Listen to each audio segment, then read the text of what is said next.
Hey everybody, what is going on? I hope you guys are all doing well and welcome to another tutorial video. In this video, I'll be showing you guys how you can pause a reel, so let's get right into it. Now, pausing reels is very easy. Pretty much the same process applies as with pausing stories, so let me just find a reel to show you guys how to do it. Now, as you can see, I'm on my profile. I'll just go and select this reel, and if you're in this sort of post view or feed view, you're going to need to click on it to enter the reels view.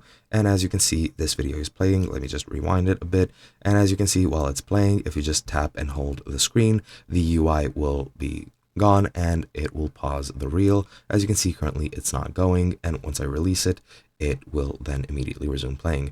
Just keep in mind, when you actually tap it and hold it, it will take a couple of fractions of a second to actually pause it, so it won't pause immediately once you touch the reel. It does need to detect that you're holding the screen before it pauses, but that is pretty much it. Now, if I go into any other reels, as you can see, I have this public reel right over here, and to pause it, just again tap it and hold it, and as you can see, it is pausing the reel. Once I release it, it's gonna release it again and start playing it again, and that is pretty much all there is to it. There's really nothing else you need to do. Hope you guys enjoyed, and I'll be seeing you guys in another video.